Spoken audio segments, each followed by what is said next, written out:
नमस्कार दोस्तों, स्वागत है आपका हमारे YouTube चैनल जरधारी क्लासेस में। दोस्तों, हम यहाँ पे उत्तराखंड स्नातक स्तरीय परीक्षा 2026 के लिए उत्तराखंड करंट अफेयर कवर कर रहे हैं।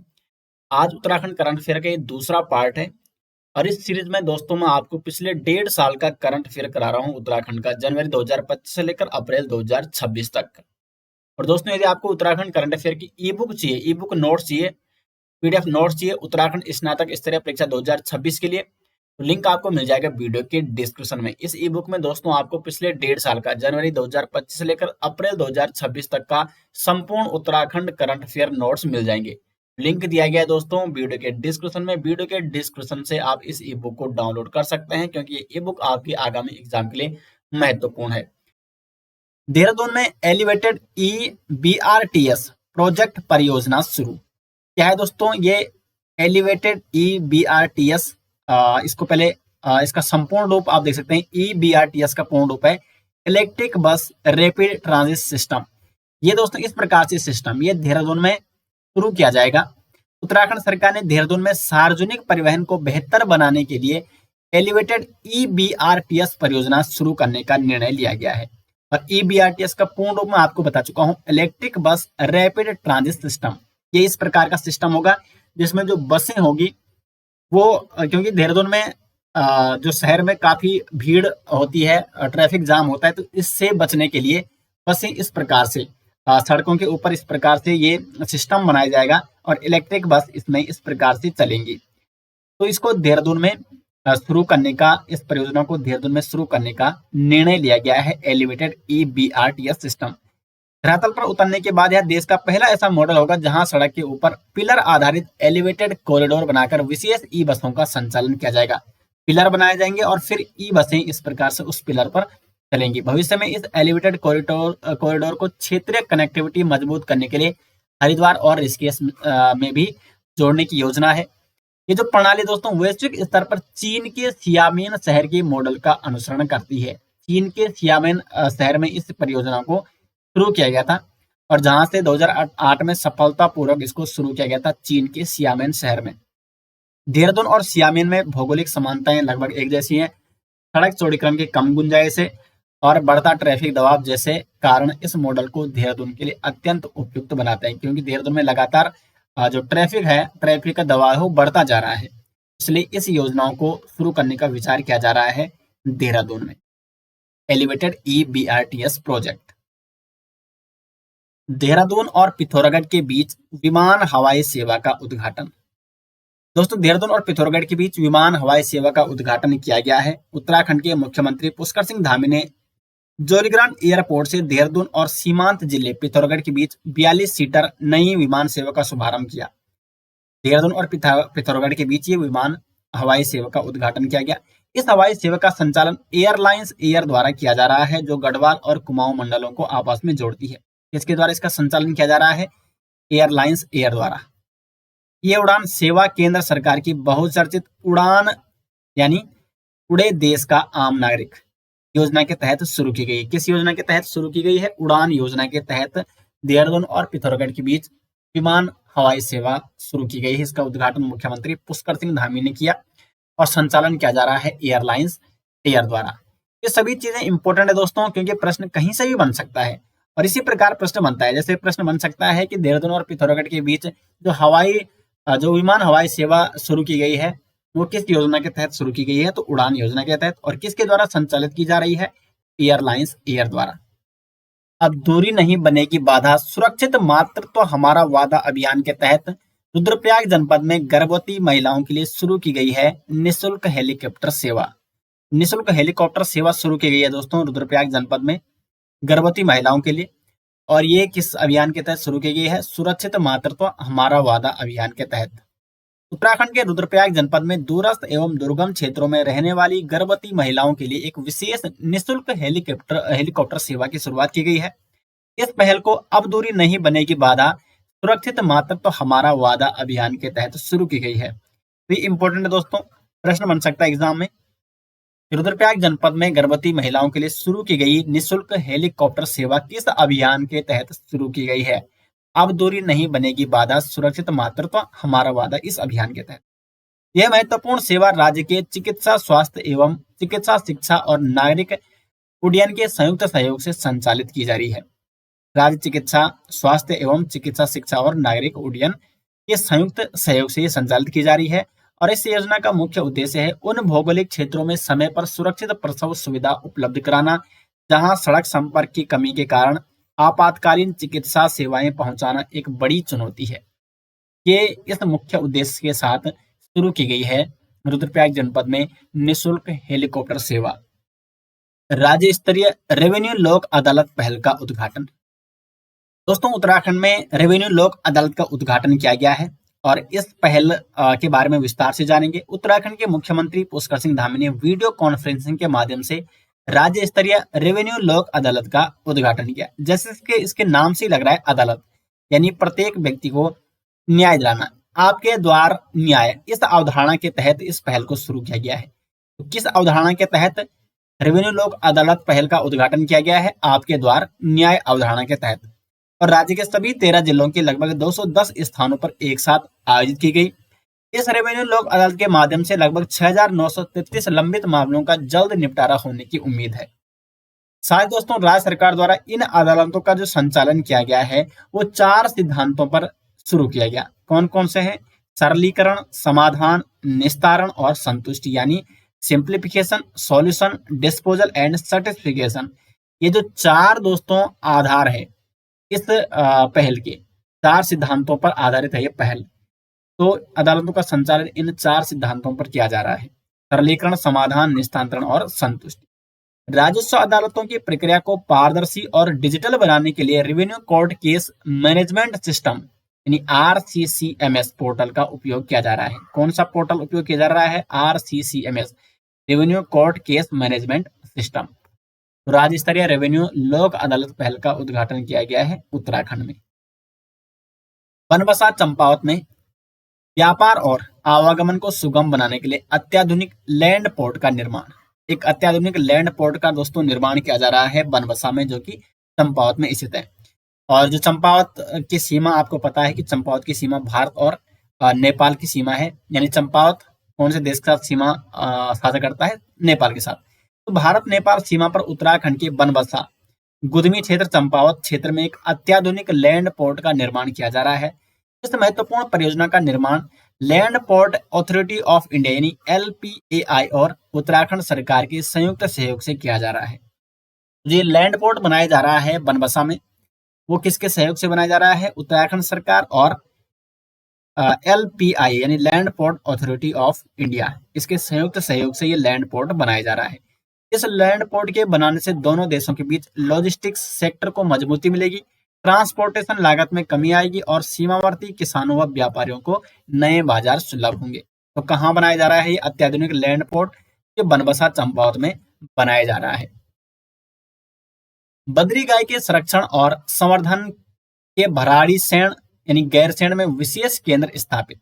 बद्री गाय दोस्तों ये उत्तराखंड की एक प्रसिद्ध गाय है और समय समय पर इसके संवर्धन हेतु उत्तराखंड सरकार कुछ न कुछ योजनाएं लाती रहती है। तो इस बार बद्री गाय के संरक्षण और संवर्धन के लिए भराड़ीसैंण यानी गैरसैंण में एक विशेष केंद्र स्थापित किया जा रहा है। उत्तराखंड सरकार द्वारा प्रदेश की ग्रीष्मकालीन विधानसभा स्थित भराड़ीसैंण यानी गैरसैंण में बद्री गाय के संरक्षण के लिए एक विशेष केंद्र स्थापित किया जा रहा है। इस योजना का मुख्य उद्देश्य पशुपालन को बढ़ावा देना और स्थानीय पशुपालकों को दुग्ध उत्पादन के अत्याधुनिक तरीकों का प्रशिक्षण देना है। तो बद्री गाय के संरक्षण और संवर्धन के लिए दोस्तों विशेष केंद्र कहाँ स्थापित किया जा रहा है? भराड़ीसैंण गैरसैंण में। देश में पहली बार राष्ट्रीय घरेलू आय सर्वेक्षण आयोजित। राष्ट्रीय घरेलू आय सर्वेक्षण ये देश में पहली बार आयोजित किया जा रहा है।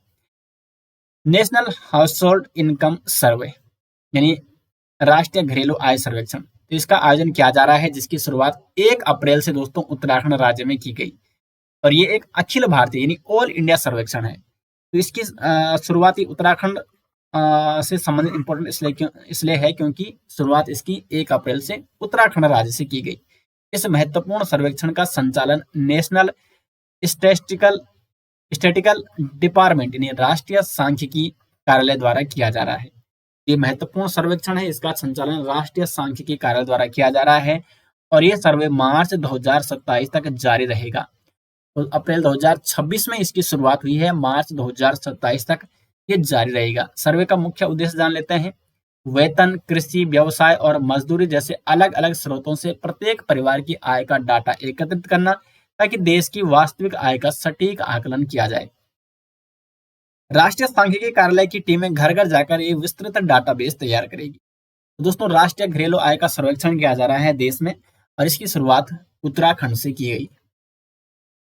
दोस्तों, यदि आप उत्तराखंड स्नातक स्तरीय परीक्षा 2026 के लिए उत्तराखंड करंट अफेयर की ई बुक नोट्स लेना चाहते हैं, तो आपको जाना है गूगल पे, यहाँ पे सर्च करना है zardariclasses.in।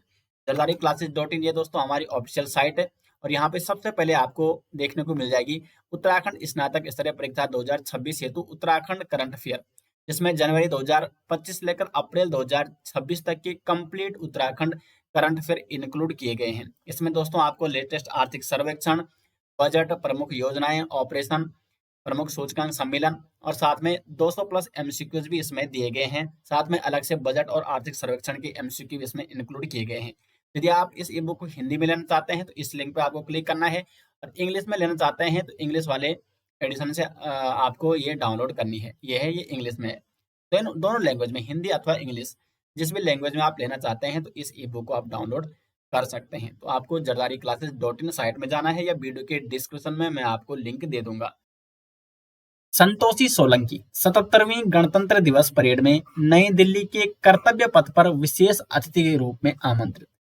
दोस्तों, संतोषी सोलंकी इंपॉर्टेंट है, उत्तराखंड की संतोषी सोलंकी, जिनका संबंध देहरादून से है, इनको 77वीं गणतंत्र दिवस परेड में नई दिल्ली के कर्तव्य पथ पर विशेष अतिथि के रूप में आमंत्रित किया गया था। कौन है संतोषी सोलंकी और क्यों इनको आमंत्रित किया गया था, इनके बारे में विस्तार से जानेंगे। देहरादून की है संतोषी सोलंकी। 26 जनवरी 2026 यानी 77वां गणतंत्र दिवस था। इस दिन नई दिल्ली में कर्तव्य पथ पर आयोजित 77वीं गणतंत्र दिवस परेड में इनको आमंत्रित किया गया था, यानी संतोषी सोलंकी को। भारत सरकार ने उन्हें लखपति दीदी के रूप में विशेष अतिथि के तौर पर आमंत्रित किया गया। लखपति दीदी योजना है, तो लखपति दीदी के रूप में इनको विशेष अतिथि के तौर पर आमंत्रित किया गया था। संतोषी सोलंकी ग्राम पंचायत शंकरपुर देहरादून से है। उन्होंने वर्ष 2018 में राष्ट्रीय ग्रामीण आजीविका मिशन के तहत एकता स्वयं सहायता समूह से जुड़कर अपने उद्यम की शुरुआत की थी, अपने स्वरोजगार की शुरुआत की थी। इन्होंने अपने उद्यम की शुरुआत की थी राष्ट्रीय ग्रामीण आजीविका मिशन के तहत, NRLM के तहत। उन्होंने सेलाकुई में एक प्रिंटिंग प्रेस की स्थापना की, और वर्तमान में जो उनकी इकाई का दोस्तों वार्षिक टर्नओवर है वो है लगभग 60 लाख रुपए। 26 जनवरी की परेड के लिए पूरे उत्तराखंड से चयनित महिला के रूप में देहरादून जिले की संतोषी सोलंकी का चयन हुआ। तो लखपति दीदी के रूप में इनका चयन किया गया, और इनको आमंत्रित किया गया था कर्तव्य पथ पर 77वीं गणतंत्र दिवस परेड में। तो इनको आमंत्रित किया गया था संतोषी सोलंकी को। इंपॉर्टेंट क्वेश्चन बन सकता है दोस्तों एग्जाम में।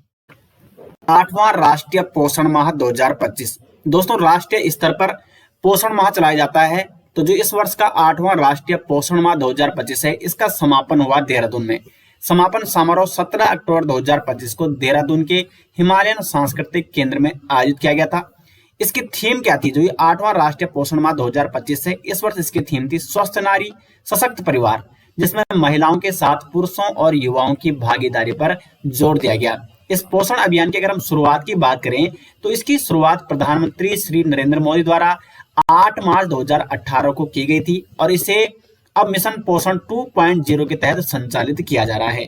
तो इस मिशन की शुरुआत कब की गई थी? 8 मार्च 2018 को प्रधानमंत्री नरेंद्र मोदी द्वारा। अभियान की निगरानी और डेटा प्रबंधन के लिए पोषण ट्रैकर ऐप का उपयोग भी किया जाता है। इस वर्ष के पोषण माह के 6 प्रमुख विषय थे। कौन कौन थे? सजग भोजन, प्रारंभिक बाल देखभाल एवं शिक्षा, पोषण व्यवहार, पुरुषों की भागीदारी, वोकल फॉर लोकल और डिजिटलीकरण। ये 6 प्रमुख विषय थे राष्ट्रीय पोषण माह 2025 के, जो कि 8वां था। और देहरादून में इसका समापन समारोह 17 अक्टूबर 2025 को आयोजित किया गया था। तो थीम भी मैंने आपको बता दी है। इंपॉर्टेंट क्वेश्चन बन सकता है दोस्तों यहाँ से एग्जाम में। नेक्स्ट यहाँ पे विज्ञान एवं प्रौद्योगिकी प्रीमियर लीग, यूकोस्ट यानी Uttarakhand state council for science and technology के द्वारा उत्तराखंड राज्य विज्ञान शिक्षा एवं प्रौद्योगिकी परिषद, इसने प्रदेश यानी उत्तराखंड में पहली बार विज्ञान एवं प्रौद्योगिकी प्रीमियर लीग का आयोजन किया। तो विज्ञान एवं प्रौद्योगिकी प्रीमियर लीग का आयोजन किसने किया है? यूकॉस्ट ने। आयोजन 28 से 30 नवंबर 2025 को आयोजित किया गया था। मुख्य उद्देश्य क्या है इसका? छात्रों में वैज्ञानिक प्रतिभा, नवाचार, समस्या समाधान, टीम वर्क और नेतृत्व क्षमता को विकसित करना। और विजेता दल के 52 छात्रों को वर्ल्ड साइंस कांग्रेस में भाग लेने का अवसर मिलेगा, जहां वे दुनिया भर के वैज्ञानिकों और तकनीकी विशेषज्ञों से मिलेंगे। तो विज्ञान एवं प्रौद्योगिकी प्रीमियर लीग का आयोजन किसके द्वारा किया गया था? यूकॉस्ट के द्वारा। नेक्स्ट यहाँ पे बद्री गाय के घी और बेडू को जीआई टैग। दोस्तों जीआई यानी जियोग्राफिकल इंडिकेशन हर वर्ष कई उत्पादों को दिए जाते हैं और उत्तराखंड में इस बार बद्री गाय के घी और बेडू को जीआई टैग प्रदान किया गया।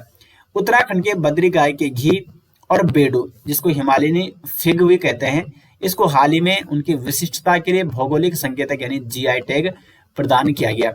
उत्तराखंड सरकार बद्री गाय की उत्पादकता बढ़ाने के उद्देश्य से लिंग आधारित वीर्य और भ्रूण स्थानांतरण तकनीक के माध्यम से इसके आनुवांशिक संवर्धन की योजना भी बना रही है, क्योंकि बद्री गाय एक महत्वपूर्ण गाय है और उत्तराखंड सरकार द्वारा बद्री गाय को बढ़ावा देने के लिए इसके लिंग आधारित वीर्य और भ्रूण स्थानांतरण तकनीक के माध्यम से इसके आनुवांशिक संवर्धन की योजना भी बना रही है। और साथ में चंपावत जिले के नारियल गांव में राजकीय पशु प्रजनन प्रक्षेत्र के राज्य की स्थानीय नस्ल की बद्री गाय के संरक्षण का कार्य भी किया जा रहा है। तो बद्री गाय के संरक्षण का कार्य कहाँ किया जा रहा है? चंपावत जिले के नरियाल गांव में। और साथ में इसके घी को, बद्री गाय के घी को जीआई टैग भी प्रदान किया गया है। तो बद्री गाय को विश्व स्तर पर पहचान दिलाने के लिए और इसके जो उत्पादक हैं उनको विश्व स्तर पर पहुंचाने के लिए जीआई टैग प्रदान किया गया है बद्री गाय के घी को और साथ में बेडू को भी। तो महत्वपूर्ण प्रश्न दोस्तों एग्जाम में पूछा जा सकता है। नेक्स्ट यहाँ पे उत्तराखंड सरकार के वाइन टूरिज्म पहल। उत्तराखंड सरकार की वाइन टूरिज्म पहल देख लेते हैं। तो उत्तराखंड सरकार ने वाइन टूरिज्म यानी वाइन पर्यटन को बढ़ावा देने के लिए अपनी नई आबकारी नीति के तहत कोटद्वार में अपनी पहली वाइन उत्पादन इकाई का उद्घाटन किया, ताकि वाइन पर्यटन को बढ़ावा दिया जा सके। तो पहली वाइन उत्पादन इकाई का उद्घाटन कहाँ किया? राज्य सरकार ने कोटद्वार में। वाइन पर्यटन में वाइन इकाइयों के दौरे, वाइन के इतिहास और उत्पादन की जानकारी और चखने के अनुभव भी शामिल हैं। वाइन इकाइयों के पास गेस्ट हाउस विकसित किए जा रहे हैं, ताकि पर्यटन को बढ़ावा दिया जा सके और क्षेत्र की प्राकृतिक सुंदरता को प्रदर्शित भी किया जा सके। उत्तराखंड में प्रचुर मात्रा में फल जैसे माल्टा हो गया, सेब, बुरांस के फूल, नाशपाती और गलगल का उपयोग वाइन उत्पादन के लिए किया जाएगा।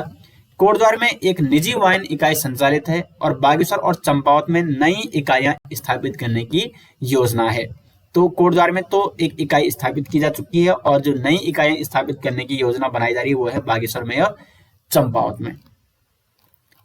नेक्स्ट दोस्तों, अल्पसंख्यक शिक्षा विधेयक 2025 ये किस राज्य में ये विधेयक जारी हुआ है? तो ये हुआ है उत्तराखंड राज्य में। अल्पसंख्यक शिक्षा विधेयक 2025 उत्तराखंड के राज्यपाल लेफ्टिनेंट जनरल गुरमीत सिंह ने उत्तराखंड अल्पसंख्यक शिक्षा विधेयक 2025 को मंजूरी दी है। जानते हैं इस विधेयक के बारे में डिटेल्स में क्या क्या इसमें।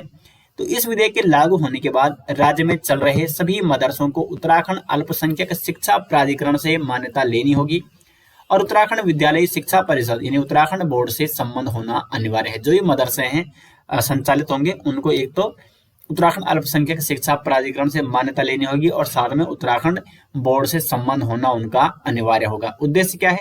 प्रदेश का हर बच्चा चाहे वह किसी भी वर्ग या समुदाय का हो, समान शिक्षा और समान अवसरों के साथ आगे बढ़े। इस कदम के साथ उत्तराखंड देश का पहला राज्य बन जाएगा जहां मदरसा बोर्ड को समाप्त कर अल्पसंख्यक शिक्षा संस्थानों को मुख्य धारा की शिक्षा प्रणाली से जोड़ा जाएगा। तो ऐसा करने वाला उत्तराखंड देश का पहला राज्य भी बन जाएगा। इस नए कानून के लागू होने के साथ उत्तराखंड मदरसा शिक्षा बोर्ड अधिनियम 2016 और उत्तराखंड गैर सरकारी अरबी और फारसी मदरसा मान्यता नियम 2019 को 1 जुलाई 2026 से निरस्त भी कर दिया जाएगा। यह विधेयक राज्य के सभी अल्पसंख्यक समुदायों जिसमें मुस्लिम, ईसाई, सिख, बौद्ध, जैन और पारसी के शिक्षण संस्थानों के लिए एक समान कानून स्थापित करेगा और कानून के तहत एक उत्तराखंड राज्य अल्पसंख्यक शिक्षा प्राधिकरण का गठन भी किया जाएगा। तो ये था दोस्तों अल्पसंख्यक शिक्षा विधेयक 2025। दोस्तों यदि आप उत्तराखंड करंट अफेयर की ई बुक चाहते हैं, पीडीएफ नोट्स चाहते हैं तो लिंक आपको मिल जाएगा वीडियो के डिस्क्रिप्शन में और इस टॉपिक के भी कंप्लीट नोट्स आपको वीडियो के डिस्क्रिप्शन में दिए गए हैं। नेक्स्ट दोस्तों, उत्तराखंड का पहला आधुनिक बहुउद्देशीय जिला दिव्यांगता पुनर्वास केंद्र DDRC देहरादून में शुरू। तो उत्तराखंड का पहला आधुनिक बहुउद्देशीय जिला दिव्यांगता पुनर्वास केंद्र कहाँ शुरू किया गया है? देहरादून में शुरू किया गया है। देहरादून के गांधी शताब्दी अस्पताल में से शुरू किया गया है और उद्देश्य क्या है? दिव्यांगजनों को एक ही स्थान पर व्यापक सेवाएं प्रदान करना। यह केंद्र दिव्यांगता प्रमाण पत्र, फिजियोथेरेपी, परामर्श, सहायक उपकरण और सरकारी कल्याण योजनाओं तक पहुंच जैसी सेवाएं प्रदान करेगा। यह केंद्रीय समाज कल्याण विभाग की निगरानी में एक नोडल एजेंसी के अधीन भी कार्य करता है। सिरकारी भ्योल रूपसिया बगड़ जल विद्युत परियोजना को मिली मंजूरी। ये यहाँ पे हो चुका है, ऊपर हम आपको बता चुका हूँ उत्तरकाशी में धराली की बाढ़ के बारे में। नेक्स्ट यहाँ पे सिरकारी भ्योल रूपसिया बगड़ जल विद्युत परियोजना को मंजूरी मिल गई है। कहाँ पर यह जल विद्युत परियोजना इंपॉर्टेंट है एग्जाम की दृष्टि से? तो उत्तराखंड में स्थित सिरकारी भ्योल रूपसिया बगड़ जल विद्युत परियोजना को वन सलाहकार समिति से सैद्धांतिक मंजूरी मिल चुकी है। ये परियोजना है उत्तराखंड के पिथौरागढ़ जिले में गौरी गंगा नदी पर। इंपॉर्टेंट परियोजना है दोस्तों, क्योंकि देखो जो टॉपिक अगर करंट में चर्चा में है तो उसके एग्जाम में आने के चांस अधिक होते हैं। तो सिरकारी भ्योल रूपसिया बगड़ जल विद्युत परियोजना ये है पिथौरागढ़ में स्थित है और गौरी गंगा नदी पर है। इसकी स्थापित क्षमता 120 मेगावाट। गौरी गंगा ये उत्तराखंड में पिथौरागढ़ जिले के मुनस्यारी तहसील से होकर बहती है और यह है काल नदी की सहायक नदी। उत्तराखंड का पहला साइकेड गार्डन हल्द्वानी में स्थापित। तो उत्तराखंड का पहला साइकेड गार्डन कहाँ स्थापित किया गया है? हल्द्वानी में स्थापित किया गया है। जानते हैं इसके बारे में डिटेल्स, कुछ महत्वपूर्ण बिंदु। तो हल्द्वानी में राज्य का पहला साइकेड गार्डन स्थापित किया गया है और ये 0.75 हेक्टेयर क्षेत्र में फैला हुआ है।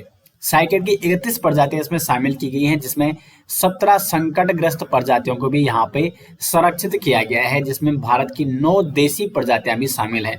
इसमें कुछ महत्वपूर्ण प्रजातियां जैसे साइकस एंडामेनिका, साइकस बिडोमिया और साइकस सिर्सिनेलिस, ये कुछ महत्वपूर्ण प्रजातियां भी इसमें शामिल की गई हैं। और इस परियोजना को जापान इंटरनेशनल कोऑपरेशन एजेंसी यानी JICA द्वारा वित्त पोषित किया गया है। अब यहाँ से ही महत्वपूर्ण प्रश्न इस प्रकार से पूछा जा सकता है कि उत्तराखंड का जो पहला साइकेड गार्डन हल्द्वानी में स्थापित किया गया है तो किसके सहयोग से स्थापित किया गया है? JICA यानी जापान इंटरनेशनल कोऑपरेशन एजेंसी के द्वारा। साइकेड क्या है? तो साइकेड पौधों को दोस्तों जीवित जीवाश्म लिविंग फॉसिल भी कहा जाता है और ये मीसोजोइक युग के प्राचीन पौधे हैं। इनकी जड़ों में साइनोबैक्टीरिया के साथ सहजीविता होती है, जिसमें नाइट्रोजन स्थिरीकरण का ये महत्वपूर्ण कार्य करते हैं। तो नाइट्रोजन फिक्सेशन के लिए इनको जाना जाता है और इस साइकेड गार्डन का मुख्य उद्देश्य है अनुसंधान, संरक्षण और जन जागरूकता को बढ़ावा देना। तो राज्य का पहला साइकेड गार्डन स्थापित किया गया है हल्द्वानी में। नेक्स्ट यहाँ पे सारकोट की तर्ज पर प्रत्येक जिले में बनाए जाएंगे 2-2 आदर्श गांव।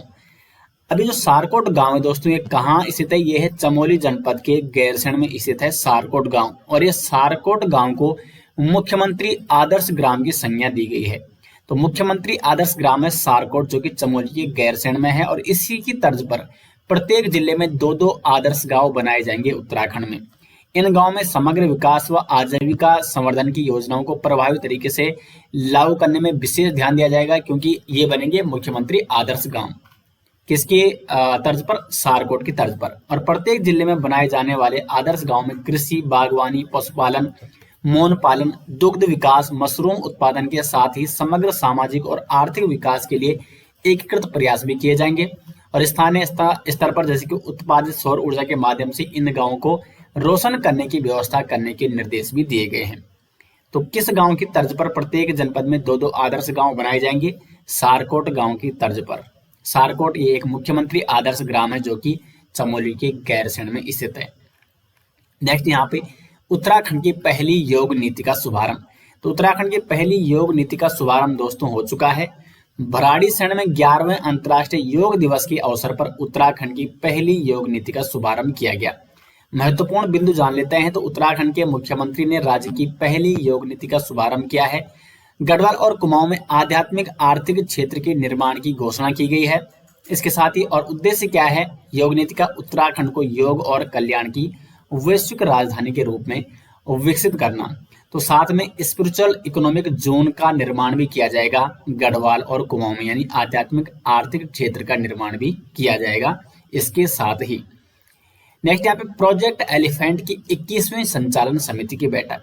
तो प्रोजेक्ट एलिफेंट की 21वीं संचालन समिति की बैठक आयोजित की गई है उत्तराखंड के देहरादून में। प्रोजेक्ट एलिफेंट की 21वीं संचालन समिति की बैठक देहरादून स्थित इंदिरा गांधी राष्ट्रीय वन अकादमी IGNFA में आयोजित की गई।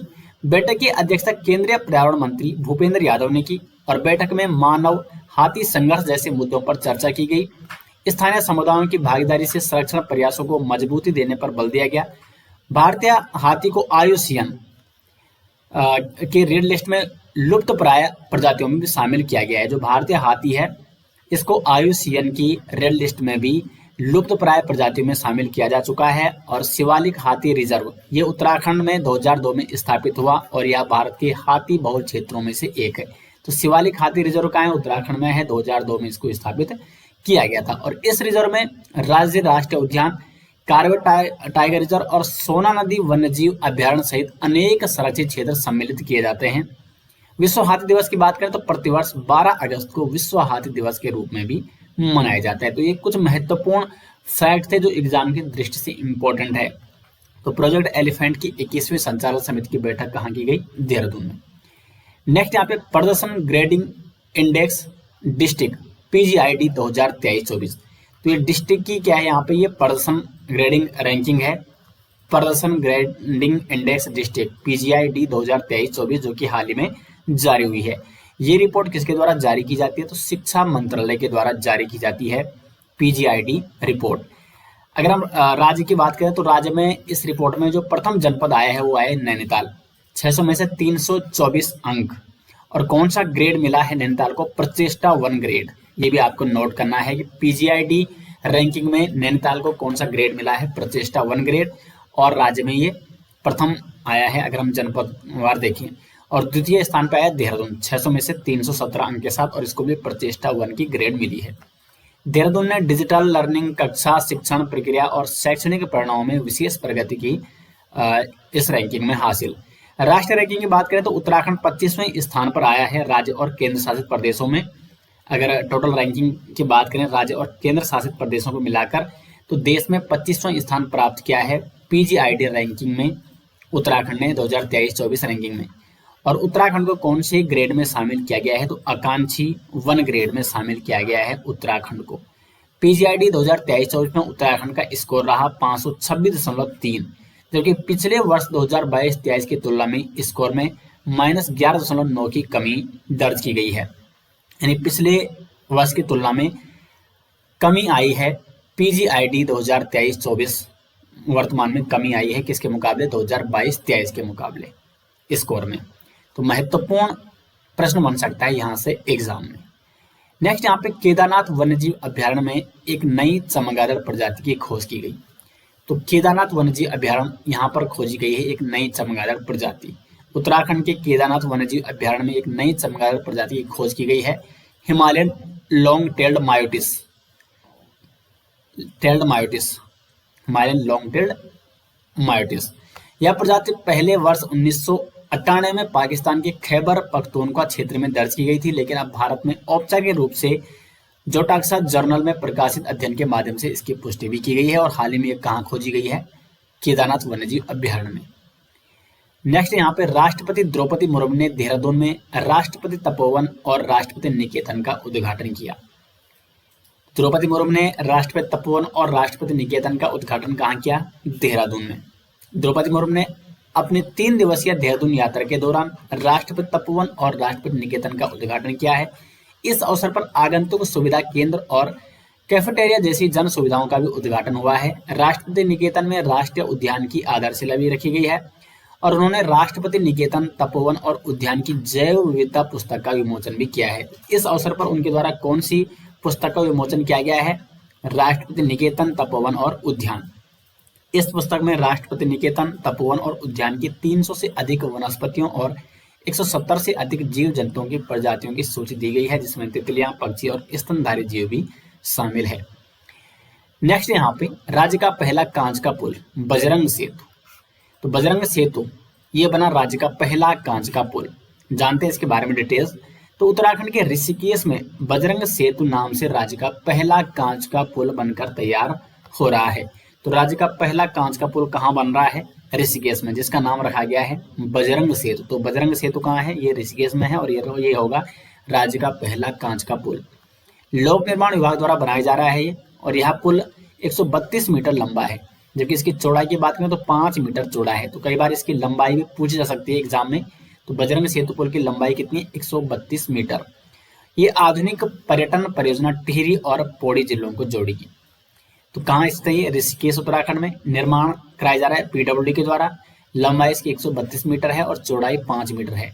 ये पुल टिहरी और पौड़ी को जोड़ेगा और पर्यटन की दृष्टि से महत्वपूर्ण कांच का पुल है, राज्य का पहला कांच का पुल।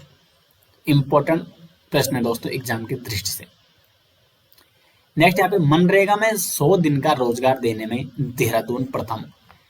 मनरेगा में 100 दिन का रोजगार देने में कौन सा जनपद प्रथम आया है? तो देहरादून। मनरेगा के तहत 100 दिन का बेरोजगार देने में देहरादून लगातार तीसरी बार प्रदेश में प्रथम स्थान पर रहा है। वित्तीय वर्ष 2024-25 में देहरादून जिले में 4708 परिवारों को 100 दिनों का रोजगार मिला। पूरे प्रदेश में कुल 25,268 परिवारों को यह लाभ प्राप्त हुआ है पूरे प्रदेश में। तो देहरादून तीसरी बार लगातार प्रदेश में अव्वल रहा है, प्रथम स्थान पर आया है मनरेगा में 100 दिन का रोजगार देने के मामले में। राज्य में कुल लाभार्थी है 25,268। योजना कौन सी है ये? मनरेगा। तो राज्य में प्रथम जनपद जो कि मनरेगा में 100 दिन का रोजगार देने में अव्वल रहा है वो है देहरादून। नेक्स्ट यहाँ पे मथोली गांव वारी विलेज के रूप में प्रसिद्ध। तो वारी विलेज के रूप में कौन सा गांव प्रसिद्ध हुआ है? तो उत्तरकाशी का मथोली गांव। इंपॉर्टेंट क्वेश्चन बन सकता है दोस्तों एग्जाम में। बढ़ते हैं आगे वीडियो में। तो उत्तरकाशी जिले का मथोली गांव वारी विलेज के रूप में ग्रामीण पर्यटन का नया केंद्र बन गया है। चिनेलसोड़ ब्लॉक में स्थित है मथोली गांव। यहाँ पर कोविड-19 के दौरान दिल्ली से लौटे प्रदीप पंवार ने अपनी छानी को होम स्टे में बदलकर पर्यटन की शुरुआत की और महिलाओं को होम स्टे, पारंपरिक भोजन, ट्रैकिंग गाइड और गांव भ्रमण का प्रशिक्षण मिला। योजना को बढ़ावा देने के लिए राज्य सरकार की होम स्टे योजना के तहत सब्सिडी भी दी जाती है। तो कहाँ है ये मथोली गांव? चिन्यालीसोड़ उत्तरकाशी में, चिन्यालीसोड़ ब्लॉक में स्थित है उत्तरकाशी के मथोली गांव, और ये वारी विलेज के रूप में प्रसिद्ध हो चुका है। पहल किसने की इसकी? तो प्रदीप पंवार ने। होम स्टे, पारंपरिक खान पान और गाइडिंग में महिलाओं को प्रशिक्षण यहाँ पे दिया गया, जिसके तहत ये वारी विलेज के रूप में प्रसिद्ध हुआ। योजना पंडित दीनदयाल उपाध्याय होम स्टे योजना, जो कि सब्सिडी भी देती है, और सब्सिडी मैदानी क्षेत्रों में 25% और पहाड़ी क्षेत्रों में 33% अगर कोई इस प्रकार का कार्य करता है तो।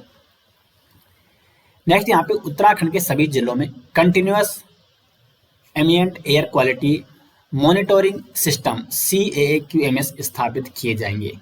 CAAQMS सभी जिलों में स्थापित किए जाएंगे राज्य में। जल्द ही देश का पहला राज्य बन जाएगा उत्तराखंड, जहां सभी जिलों में CAAQMS स्थापित किए जाएंगे। इन स्टेशनों से कार्बन डाइऑक्साइड, कार्बन मोनोऑक्साइड और वोलाटाइल ऑर्गेनिक कंपाउंड्स VOC का रियल टाइम डाटा मिलेगा। उद्देश्य क्या है? वायु प्रदूषण पर निगरानी और समय रहते आवश्यक कदम उठाना और रणनीतियों में लचीलापन लाना। तो वायु प्रदूषण पर निगरानी हेतु राज्य में प्रत्येक जनपद में CAAQMS स्टेशन स्थापित किए जाएंगे और ऐसा करने वाला उत्तराखंड देश का पहला राज्य बन जाएगा। नेक्स्ट यहाँ पे देहरादून में चिंतन शिविर 2025 का आयोजन। तो केंद्रीय सामाजिक न्याय एवं अधिकारिता मंत्रालय ने उत्तराखंड के देहरादून में 2 दिवसीय चिंतन शिविर 2025 का शुभारंभ किया। तो चिंतन शिविर 2025 का आयोजन कहाँ किया गया? उत्तराखंड के देहरादून में। केंद्र एवं राज्य सरकारों की भागीदारी को और अधिक मजबूत बनाना इसका उद्देश्य है। कल्याणकारी योजनाओं की समीक्षा करना और समाज में हाशिए पर बसे समुदायों के लिए सामाजिक न्याय सुनिश्चित करना, ये इस चिंतन शिविर 2025 का मुख्य उद्देश्य था। तो ये कहाँ आयोजित किया गया? देहरादून में। और किस मंत्रालय के द्वारा इसको आयोजित किया गया? तो केंद्रीय सामाजिक न्याय एवं अधिकारिता मंत्रालय के द्वारा।